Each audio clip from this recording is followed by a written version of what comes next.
Meu chefe me deixou limpar sozinho a sala toda antes da reunião, enquanto todos assistiam e riam. Quando entrei naquela sala de reuniões, o cheiro de café recém-passado se misturava ao perfume barato de desinfetante. As cadeiras já estavam ocupadas, a mesa coberta de papéis organizados, laptops abertos, olhares impacientes. Mas o que me paralisou foi a cena. O chão estava imundo, coberto de copos descartáveis amassados, restos de salgadinhos, guardanapos encharcados de refrigerante. Meu chefe estava encostado na parede, braços cruzados, e um sorriso que não era de bem-vindo, era de escárnio. Ele segurou o olhar em mim por alguns segundos, e sem dizer uma palavra, apontou para a sujeira. E todos entenderam. Não era apenas uma sala para ser limpa. Era eu, diante de todos, sendo reduzido ao papel de empregado invisível. Peguei a vassoura enquanto os outros riam, uns discretamente, outros em gargalhadas abertas. Cada passo que eu dava no chão pegajoso soava como uma sentença. O render da vassoura contra o piso virou o som do meu castigo público. Naquele momento, recordei dos domingos em casa, quando minha mãe passava pano no chão cantando baixinho músicas antigas, e meu pai, com paciência, ajudava a colocar os móveis no lugar. O cuidado deles transformava a tarefa mais banal em gesto de amor. Mas ali, naquela sala, a mesma cena ganhava um tom cruel. Eu não era filho, não era ajudante, não era colega de trabalho, era apenas um espetáculo. A cada movimento meu, a plateia parecia mais animada, como se a sujeira no chão fosse o combustível do riso deles. Meu chefe, sempre impecável em ternos caros, só observava, alimentando o teatro de humilhação. No começo, eram pequenas alfinetadas. Uma piada em voz baixa sobre minha roupa simples.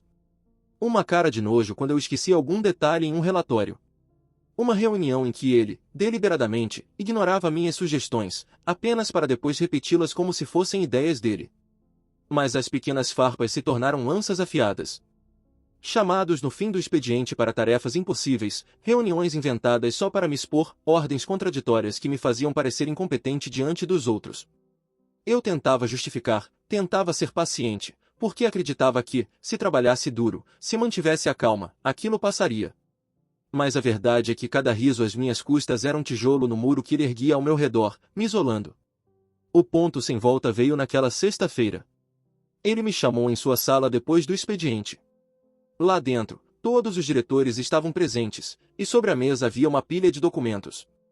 Ele disse, com voz firme e olhar frio, que eu havia fraudado planilhas financeiras. Eu fiquei sem ar. Eu sabia que não era verdade, mas ele tinha preparado um dossiê inteiro de provas. E diante de todos, me chamou de ladrão, de traidor. O silêncio dos outros era cúmplice. Meu corpo tremia, meu rosto queimava. Eu tentei falar, mas as palavras não saíam. Foi a execução pública do meu caráter. Saí da sala em choque, e só então percebi que meu celular vibrava, mensagens de colegas que tinham visto os boatos circulando no grupo da empresa. Ladrão, cara de pau, bem feito. Eu me tornei, em poucas horas, o inimigo número 1 de um lugar onde só queria trabalhar em paz.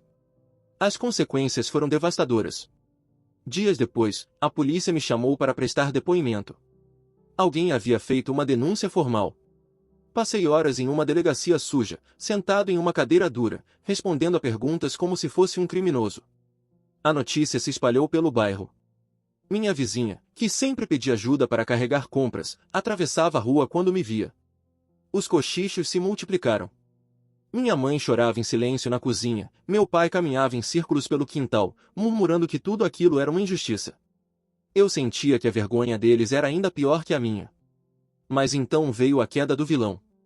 Uma investigação mais profunda revelou que meu chefe estava envolvido em desvios de dinheiro. As provas contra mim eram fabricadas. Ele foi preso, algemado diante das câmeras, o mesmo homem elegante agora encolhido em um carro da polícia. A empresa inteira caiu em descrédito, e muitos que riram de mim agora fingiam nunca ter participado. Eu deveria me sentir aliviado, mas o vazio era insuportável. O silêncio depois da tempestade pesava mais do que as humilhações. Eu estava livre, sim, mas marcado. E foi nesse silêncio que descobri segredos antigos. Vasculhando documentos antigos da empresa, encontrei registros que mostravam que meu chefe já havia feito vítimas antes. Antigos funcionários afastados por má conduta, mas que, na verdade, haviam sido destruídos por ele. Até mesmo meu tio, anos atrás, havia trabalhado sob suas ordens e saído arruinado, embora nunca tivesse falado sobre isso. O mal não nasceu comigo, já estava ali, enraizado, muito antes de eu entrar naquele prédio. O tempo passou, mas ele não desapareceu. Do presídio, começaram a chegar cartas. Mensagens escritas à mão, longas, confusas. Algumas pedindo desculpa, outras justificando suas ações como parte do jogo. Mais tarde, ele tentou mandar recados pelas redes sociais, através de perfis falsos. Eu reconheci o estilo das frases, o peso das palavras. Era como se quisesse me manter dentro do círculo de sua influência, mesmo atrás das grades. O que mais me perturbou foi quando, pela primeira vez, ele demonstrou algo humano. Uma das cartas não falava de negócios, nem de desculpas, mas contava sobre a infância dele, sobre uma irmã doente que ele ajudou a criar. Ele descreveu como, ainda adolescente, roubou para comprar o remédio dela. Disse que, pela primeira vez, sentiu que o mal podia ser uma forma de sobrevivência. Foi um gesto estranho, mas real. Pela primeira vez, vi nele um sacrifício genuíno, ainda que manchado de crime. Agora, com o tempo, ele voltou a aparecer, discretamente. Alguns familiares meus acreditam que ele merece uma segunda chance, outros se recusam a sequer pronunciar o nome dele. As visitas vigiadas, as conversas limitadas, criaram uma nova convivência, uma versão reduzida do que já foi um império de abusos. A família se reorganizou, as feridas ainda abertas, mas aprendemos a viver com cicatrizes. Não há como voltar ao que era antes, só existe o depois. Mas o depois ainda é instável. Porque, às vezes, ao abrir a caixa de correio, encontro um novo envelope com sua caligrafia irregular. E em cada palavra dele sinto não apenas arrependimento, mas algo mais, uma ameaça velada, um segredo ainda não revelado. As cartas começaram a mudar de tom. No início, eram confissões confusas, pedaços de memórias e desculpas mal construídas. Mas, com o tempo, as mensagens se tornaram calculadas, quase ameaçadoras. Em uma delas, ele escreveu: "Você acha que o passado está enterrado, mas há coisas que você não sabe. E quando descobrir, vai entender que nunca foi apenas sobre você." Aquilo me gelou o sangue. Eu não sabia se era uma provocação ou uma pista real, mas senti que ainda havia uma teia invisível que me envolvia, mesmo com ele atrás das grades. Foi minha mãe quem primeiro percebeu que algo estranho estava acontecendo. Certa noite, me chamou na cozinha, o rosto cansado, e disse que alguém ligava para casa sempre às 3 da manhã. Quando ela atendia, ninguém falava nada. Só uma respiração pesada, do outro lado da linha.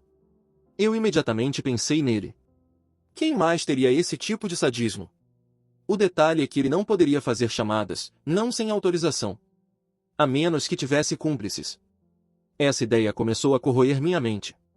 Passei a desconfiar de tudo, dos vizinhos, dos colegas de trabalho que restaram, até mesmo de alguns familiares. Afinal, eu já tinha visto antes como ele manipulava pessoas, transformando cúmplices em meros peões. Lembrei-me das reuniões em que, sem levantar a voz, fazia com que todos atacassem a mesma pessoa, enquanto ele apenas observava e sorria. Aquilo era o poder dele, não precisava sujar as mãos, bastava plantar a semente. As noites se tornaram insuportáveis. Sonhos em que eu estava de novo naquela sala imunda, limpando enquanto todos riam, se misturavam com pesadelos em que encontrava minha mãe caída no chão, vítima de alguém que nunca aparecia. O som da vassoura arrastando ecoava em meus ouvidos até durante o dia. O trauma era um fantasma constante. Foi nesse estado que recebi a carta mais perturbadora. Dentro do envelope não havia só papel. Havia também uma foto, eu, chegando em casa no fim do dia, carregando sacolas de supermercado. A imagem era recente, muito recente. Ele não poderia tê-la tirado, mas alguém, aqui fora, estava vigiando meus passos. O bilhete que acompanhava a foto dizia: "Eu ainda sei onde você está. Eu sempre saberei." Levei a carta à polícia, mas recebi apenas olhares de desdém. Disseram que era provavelmente uma brincadeira, que eu estava alimentando o delírio de um homem preso. Saí da delegacia com a sensação de que estava sozinho em uma guerra invisível. Com o tempo, comecei a notar movimentos estranhos. Um carro preto estacionado sempre na esquina, motor desligado, vidros escuros. Uma mulher desconhecida que me cumprimentava no mercado como se me conhecesse há anos, mas que desaparecia antes que eu pudesse perguntar quem era. Bilhetes anônimos deixados na minha porta com frases vagas, quase proféticas: "O ciclo ainda não terminou." E então veio a explosão extrema, mais devastadora que tudo o que já havia acontecido. Minha mãe foi encontrada caída no quintal, desacordada. Não havia sinais claros de agressão, mas o médico disse que parecia ter sofrido um susto tão grande que seu corpo simplesmente desabou. Quando ela acordou, horas depois, murmurou apenas uma frase: "Ele estava aqui." Eu quis acreditar que era delírio, mas no fundo sabia que não era. Esse episódio virou o bairro de cabeça para baixo. Os vizinhos, antes distantes, começaram a comentar entre si, alimentando a ideia de que minha família carregava alguma maldição. Alguns diziam que eu tinha traído aquilo, que, de alguma forma, estava envolvido. A velha sensação de ser apontado e julgado voltou com força total. Dias depois, uma nova reviravolta. Um advogado da família do meu ex-chefe veio até minha casa. Trouxe um envelope lacrado e disse que era a última vontade dele, caso algo acontecesse na prisão. O advogado se recusou a explicar, apenas deixou o pacote e foi embora. Dentro, havia uma coleção de diários antigos. As páginas amareladas revelavam segredos que atravessavam décadas, negócios sujos, manipulações, chantagens e o mais perturbador, nomes. Muitos nomes. Pessoas que hoje ocupavam cargos importantes, vizinhos respeitáveis, até figuras da própria comunidade. Ele não apenas me destruíra, ele havia tecido uma rede de poder invisível que mantinha as pessoas reféns dele, mesmo sem algemas. Enquanto eu lia, percebi que havia algo ainda mais íntimo. Um dos nomes era familiar demais, o do meu tio, aquele que havia saído arruinado anos antes. Só que o diário revelava outra versão: meu tio não foi vítima, foi cúmplice. Ele havia ajudado em alguns esquemas, mas depois foi descartado quando tentou se afastar. O silêncio dele durante todos aqueles anos não era vergonha, era medo. E então, como se não bastasse, começaram as mensagens nas redes sociais. Perfis falsos, com fotos genéricas, me marcando em publicações estranhas. Frases enigmáticas como "o sangue sempre retorna" ou "a próxima reunião já está marcada." Eu sabia que era ele. Reconheci a cadência, a escolha das palavras. Ele nunca perdeu o controle. Apenas mudou de tabuleiro. O mais confuso de tudo veio depois. Entre tantas ameaças e manipulações, um gesto inesperado surgiu. Em uma das cartas, ele enviou dinheiro. Uma quantia considerável, junto de um bilhete simples, para sua mãe. Ela precisa mais que eu. Era a primeira vez que eu via algo que se assemelhava a um ato de bondade real. Não havia justificativas, não havia insultos ocultos. Apenas um auxílio inesperado. Parte de mim quis rasgar aquele envelope, queimar o dinheiro, mas outra parte não pôde ignorar que, sim, aquilo ajudaria minha mãe. Essa contradição me destruiu por dentro. Como lidar com alguém que foi meu carrasco, mas agora oferecia um gesto de salvação? Era como se ele soubesse exatamente como me manter preso a ele, como se entendesse que, mesmo na queda, ainda poderia ditar as regras. Aos poucos, minha família começou a aceitar que ele fazia parte da nossa vida, mesmo que indiretamente. Alguns acreditavam em sua redenção, outros o odiavam com todas as forças. As visitas monitoradas tornaram-se uma realidade estranha. Eu, sentado diante dele, com uma mesa fria nos separando, enquanto ele me observava com olhos cansados, mas ainda carregados daquele brilho de manipulação. A convivência agora é feita de silêncios pesados e palavras medidas. Minha mãe fala com ele, meu tio evita o assunto, e eu me sinto como um prisioneiro fora das grades. Tentamos reconstruir uma rotina, mas tudo gira em torno dele. É como se o mal tivesse criado raízes em nossa casa. E, mesmo assim, não consigo me livrar da sensação de que o pior ainda não aconteceu. Porque, na última carta que recebi, havia apenas uma frase curta, sem explicação: "A sala já está preparada." Quando li aquela frase, "a sala já está preparada", senti o chão se abrir sob meus pés. Era como voltar ao ponto inicial, ao dia da humilhação diante de todos, quando me obrigaram a limpar o lixo como se fosse parte de um espetáculo cruel. Mas, agora, o que significava aquela mensagem? Não havia sala de reunião, não havia colegas rindo. Ou será que havia algo maior, algo escondido, que eu ainda não conseguia enxergar?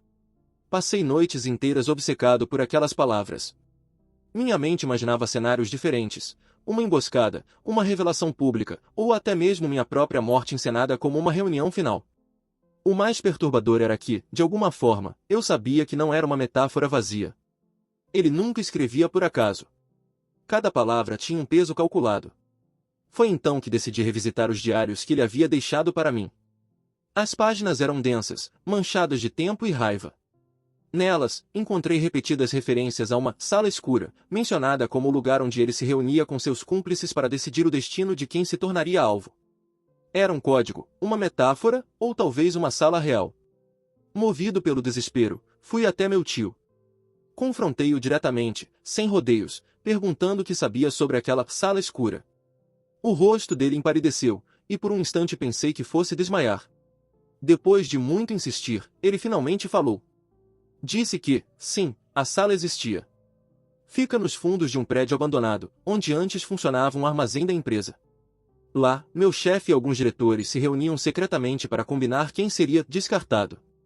Meu tio, em um momento de fraqueza, havia participado de alguns encontros, até perceber que aquilo não era apenas corrupção corporativa, era uma espécie de ritual de humilhação e destruição. Saber disso não trouxe alívio, só aumentou meu pavor. Aquela sala ainda existia. E se ele dizia que já estava preparada, significava que alguém a havia reativado. Não era só ele, havia mais pessoas envolvidas. E pior, pessoas soltas, aqui fora. As coisas começaram a se intensificar de maneira sufocante. Um dia, ao chegar em casa, encontrei o portão aberto e, no chão da sala, espalhadas como se fossem troféus, estavam cópias ampliadas das fotos mais pessoais da minha família, meu pai dormindo na rede, minha mãe sorrindo na cozinha, eu criança, com os joelhos ralados. Todas impressas em preto e branco, com uma frase rabiscada por cima, todos serão chamados à sala. Entrei em pânico.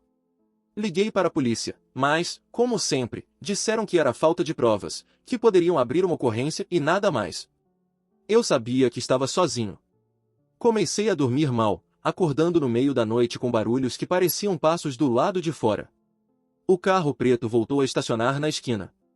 Dessa vez, tive coragem de me aproximar, mas quando cheguei perto, arrancou em alta velocidade, sem que eu conseguisse anotar a placa.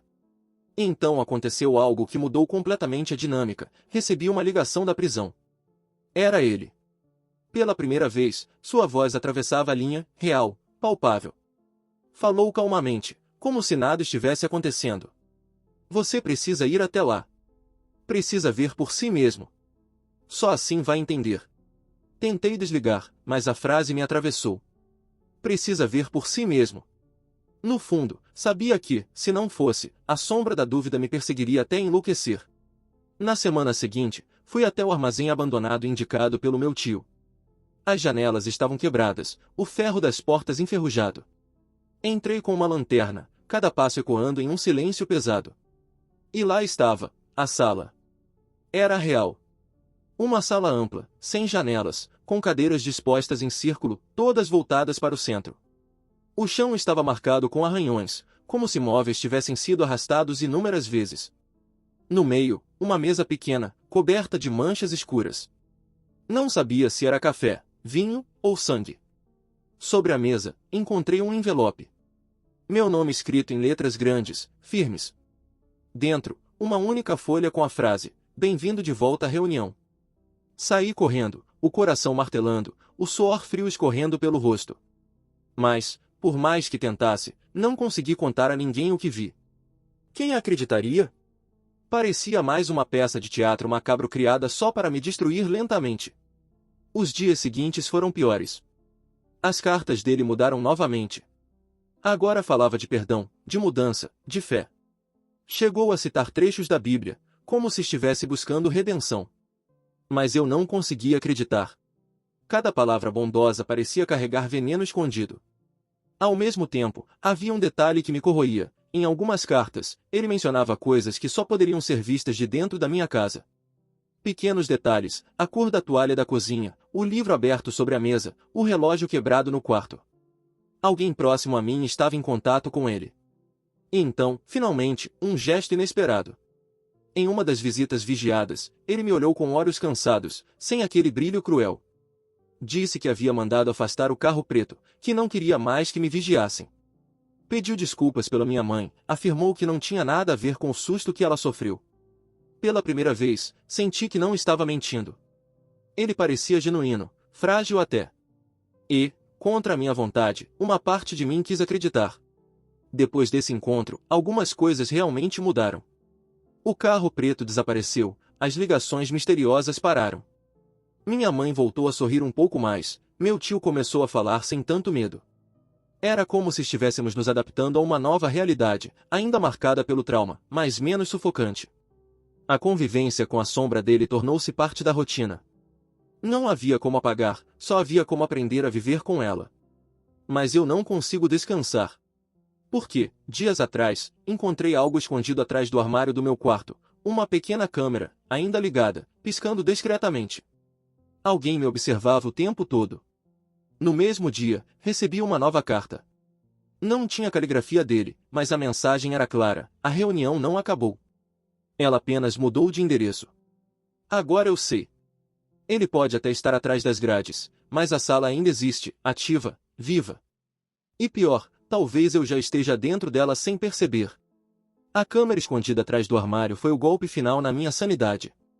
Eu já suspeitava de olhares, de passos na rua, de carros estacionados demais perto de casa, mas ver aquele ponto vermelho piscando, dentro do meu próprio quarto, foi como sentir uma faca cravar direto na carne. Aquilo não era paranoia. Era real. Eu estava sendo observado. Não apenas de longe, mas dentro do meu espaço mais íntimo. Meu primeiro instinto foi esmagar a câmera com as mãos, destruir aquilo como se fosse um inseto venenoso. Mas alguma coisa me impediu. Peguei-a com cuidado, como se fosse uma prova sagrada, e fiquei encarando o objeto por minutos intermináveis. Quem tinha colocado ali? Alguém precisou entrar em minha casa. E mais, alguém de confiança. No mesmo dia, recebi uma nova carta, e dessa vez a caligrafia não era dele. O envelope era anônimo, sem remetente. Dentro, um bilhete curto: não se engane. Ele não age sozinho. A sala tem muitos donos. O que me arrepiou foi perceber que a carta parecia não ser contra mim, mas um aviso. Alguém dentro da própria rede de manipulação queria que eu soubesse da verdade. Passei a desconfiar de todos. Minha mãe, com seu jeito doce, poderia ter sido enganada. Meu tio, que já havia admitido ter se envolvido no passado, talvez tivesse voltado a agir. Até amigos que insistiam em ajudar pareciam suspeitos. O veneno da dúvida corria em minhas veias. Uma madrugada, decidi voltar ao armazém. Não podia tirar aquela sala da cabeça. Levei uma câmera própria, na tentativa de registrar tudo, caso algo acontecesse. Ao entrar, o cheiro de mofo parecia ainda mais forte. Mas havia algo diferente, marcas de passos recentes no pó do chão. Alguém esteve lá depois de mim. A sala escura estava arrumada. As cadeiras, antes empoeiradas, estavam limpas. No centro, sobre a mesa, encontrei algo que fez minhas mãos tremerem, uma pasta com meu nome. Dentro, relatórios detalhados sobre mim e minha família. Rotina diária, horários de saída, visitas recebidas, até conversas que eu jurava terem acontecido apenas entre quatro paredes. A sensação de ser um rato em um laboratório me esmagou. No fundo da pasta, havia uma folha com a frase: "Você já é parte da reunião, queira ou não." Aquela noite me quebrou. Voltei para casa em estado de choque, e pela primeira vez pensei em fugir. Largar tudo, sumir, começar de novo em outro lugar. Mas então me lembrei da minha mãe, da saúde frágil dela, e do meu pai, que ainda tentava manter uma vida simples apesar do caos. Eu não podia abandoná-los. E, no fundo, eu sabia que não adiantaria. Eles me encontrariam onde quer que eu fosse. Dias depois, recebi uma visita inesperada. Uma mulher, elegante, de cerca de 40 anos, apareceu na minha porta. Disse ser advogada de um dos antigos diretores da empresa. Falou baixo, quase sussurrando, como se tivesse medo de ser ouvida. Você precisa entender que ele não era o chefe. Ele era apenas o rosto. A sala não começou com ele. Começou muito antes. Ela me entregou um pendrive e foi embora sem dar chance de perguntas. Dentro do dispositivo havia gravações de áudio. Vozes masculinas, algumas reconhecíveis, outras não. Eles falavam de mim, de como seria útil me quebrar em público, de como precisavam de exemplos para manter o controle. Não era apenas sobre finanças.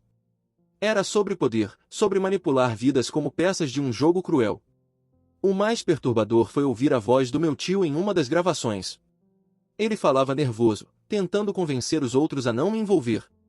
Mas sua presença ali era uma confirmação, ele sabia de tudo desde o início.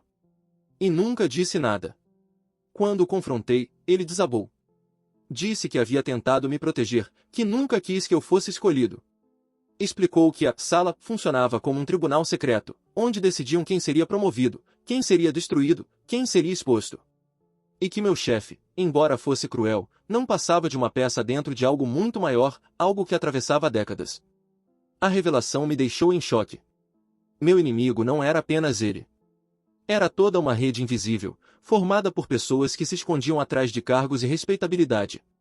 Ele, meu antigo chefe, era apenas o carrasco visível, o homem que dava a cara ao teatro. Mas os verdadeiros donos da sala ainda estavam soltos. E, como se para confirmar essa verdade, recebi outra carta dele, da prisão. Diferente das anteriores, era longa, desesperada.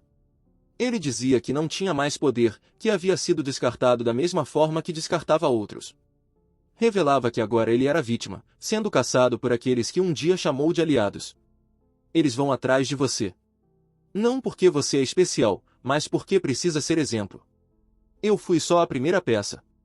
Você será a próxima. A contradição me dilacerava.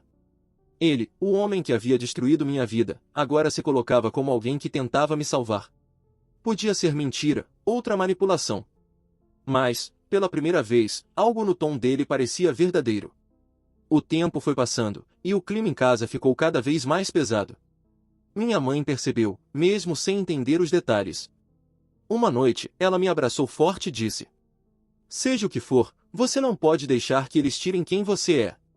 Mas eu já não sabia mais quem eu era. Trabalhava como se fosse um autômato, olhava para os vizinhos como possíveis inimigos, via câmeras escondidas em cada canto. Minha mente estava virando ruínas. Até que recebi a mensagem que selou tudo. Não era uma carta, nem um bilhete, nem uma ligação. Era uma notificação no celular, de um número desconhecido. Apenas uma frase curta. A reunião começa amanhã. E você não vai apenas assistir. Vai presidir. Meu corpo inteiro gelou.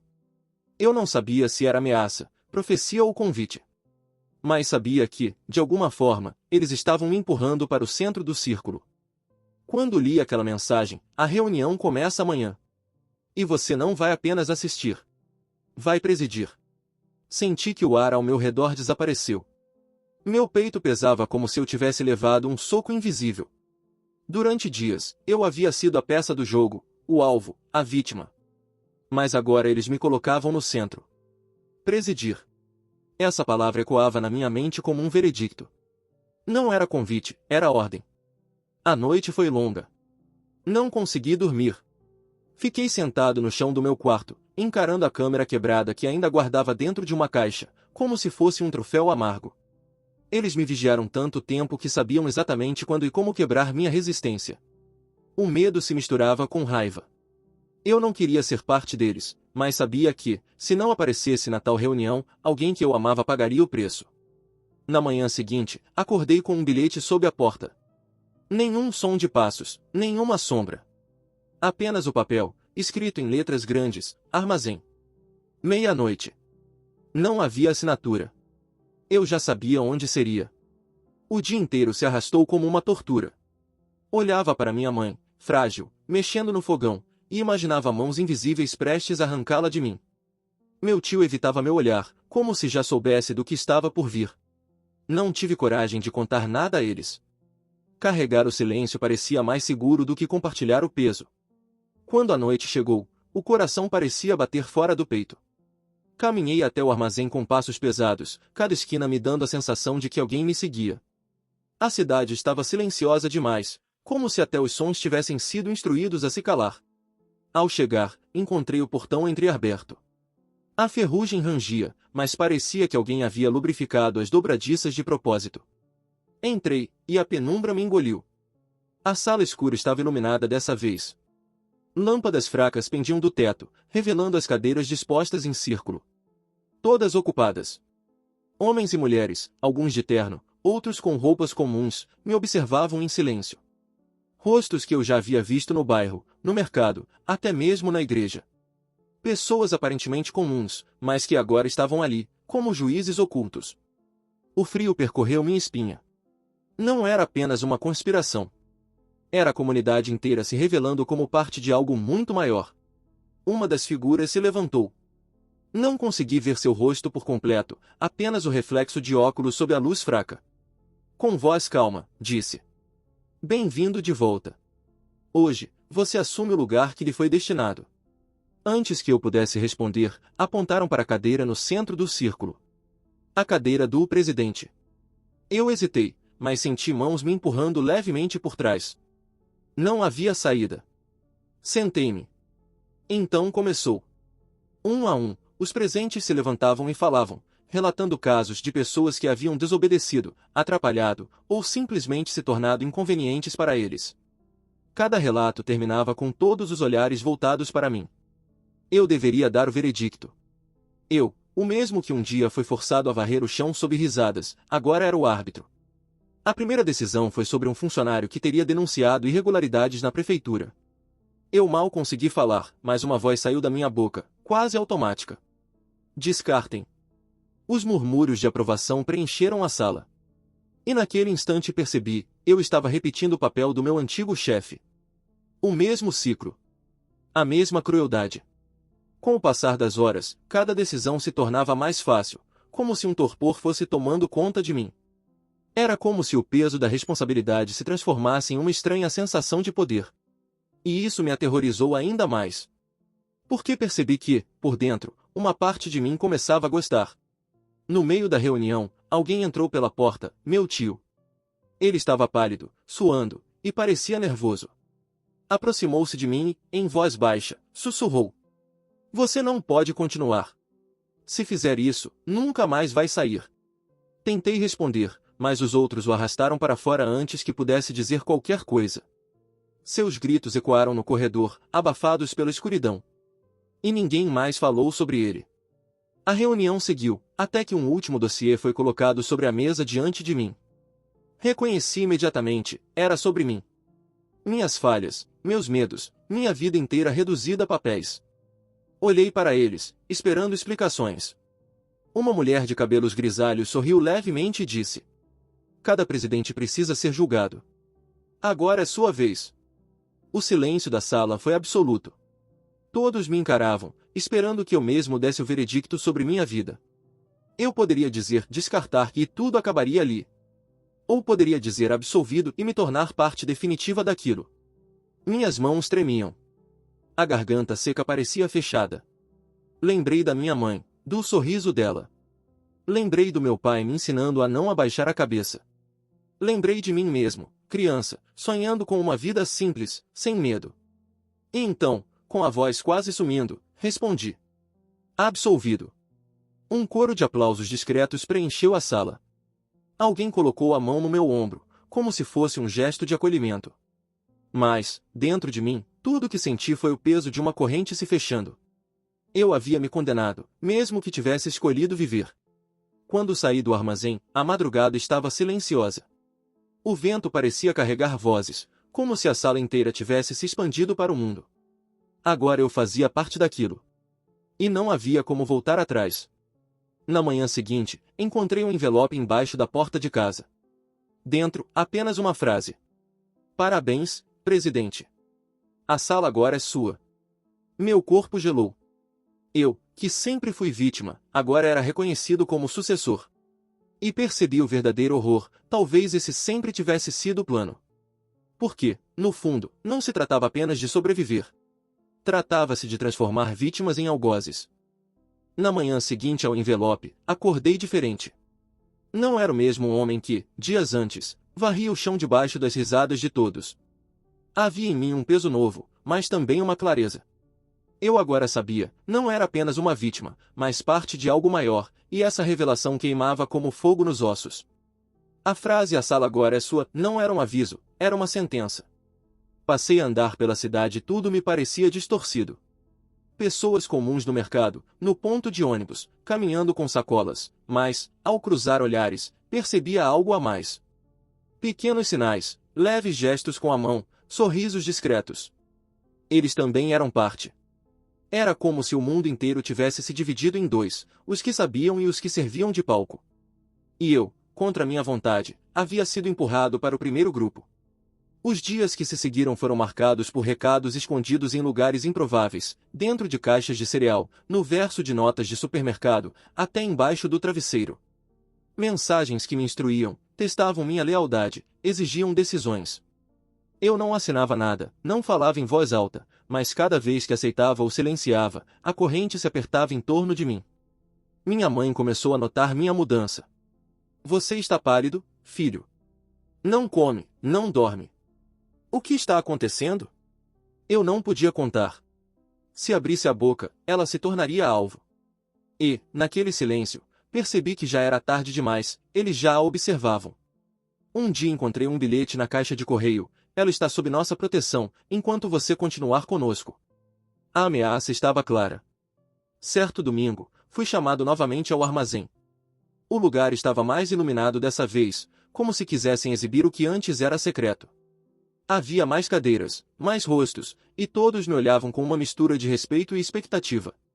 Sentei-me na cadeira central e, em vez de dossiês, colocaram diante de mim uma caixa de madeira. Dentro, uma pequena chave prateada. Hoje, você abre, disse a mulher de cabelos grisalhos. Hoje, o ciclo se completa. Minha mão tremia ao segurar a chave. Um cadeado trancava um armário no canto da sala. Caminhei até ele, com o peso de 100 olhos me observando. Quando girei a chave, o rangido metálico ecoou como um trovão. Abri a porta e encontrei pastas e mais pastas, fotografias, gravações. A vida inteira de dezenas de pessoas documentada em silêncio. Inclusive a minha.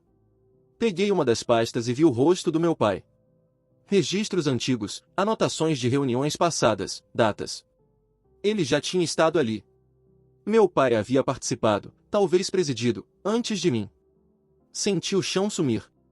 O horror não era apenas presente, era herança. Eu não era vítima aleatória, mas sucessor. Um dos homens se levantou e declarou: não há volta. A cadeira sempre pertenceu à sua família. Seu pai sabia. Agora, você sabe. As palavras me cortaram como lâminas. Eu quis gritar, correr, queimar aquele lugar. Mas o silêncio da sala me engoliu. A verdade era inescapável, mesmo meu passado estava corrompido. Naquela noite, voltei para casa sem sentir o corpo. Minha mãe dormia, mas, no quarto dela, encontrei uma fotografia antiga, meu pai, de terno, sorrindo entre algumas daquelas mesmas pessoas que hoje me cercavam. No verso, escrito à mão, a sala exige, mas protege. Foi nesse instante que a última parte de mim que ainda resistia se quebrou. Não havia como fugir. Não havia como denunciar. Eu já estava dentro da mesma rede que devorou meu pai. As semanas seguintes foram um borrão. Presidi reuniões, dei veredictos, observei famílias serem destruídas com uma palavra minha. Ao mesmo tempo, percebia que minha própria vida era intocável, como se eu estivesse em uma bolha. Os vizinhos me tratavam com reverência. As fofocas do bairro cessaram. Até as humilhações que antes me corroíam desapareceram. Mas o preço era alto, cada noite eu dormia com o gosto metálico da culpa. Então veio a noite da última reunião. O armazém estava lotado, mais do que nunca. Todos me esperavam. Mas dessa vez, não havia pastas, nem dossiês. Apenas um espelho, colocado no centro da sala. Fui instruído a sentar diante dele. Hoje é o julgamento final, disse a mulher de cabelos grisalhos. Você já condenou outros. Agora, só resta você. Olhei meu reflexo. Olheiras profundas, olhar duro, rosto envelhecido em meses. Não era mais o homem que começou essa jornada. Era alguém diferente, moldado pela sala. Eles esperavam que eu desse a sentença. Era simples, absolvido ou descartado. E percebi, naquele instante, que essa escolha definiria tudo. Se eu dissesse absolvido, permaneceria ali, preso para sempre, talvez até herdar a mesma morte silenciosa que meu pai teve. Se dissesse descartado, talvez fosse o fim. Fechei os olhos, pela primeira vez, pensei em liberdade. Verdadeira liberdade, mesmo que custasse caro. Respirei fundo, encarei todos e declarei: descartado. O silêncio que se seguiu foi sepulcral. Por um segundo, achei que eles me atacariam ali mesmo. Mas, ao invés disso, levantaram-se em uníssono e bateram palmas, lentas, cadenciadas. A mulher grisalha sorriu. Está completo, disse. O ciclo termina quando alguém escolhe o próprio fim. Apaguei. Acordei dias depois em meu quarto, sozinho. A casa estava silenciosa. Minha mãe havia sumido. O bairro, estranho, como se nunca tivesse havido reuniões, nem armazém, nem nada. Procurei o armazém, mas só encontrei ruínas, paredes caídas, poeira. Nada mais. Mas em cima da minha cama havia uma única cadeira de madeira, idêntica à do centro da sala, com um bilhete preso ao encosto. A sala não some. Apenas muda de lugar. E, um dia, alguém vai abrir a porta de novo. Desde então, vivo em constante alerta. A cada risada atrás de mim, a cada bilhete esquecido em algum canto, penso que eles podem estar voltando. Talvez nunca tenham ido. Talvez só estejam esperando a próxima vítima, o próximo presidente. E quando fecho os olhos à noite, ainda ouço o som das palmas cadenciadas, ecoando na escuridão. O pior não é a lembrança. O pior é a certeza, um dia, alguém vai receber a mesma carta que eu recebi. E a sala vai recomeçar.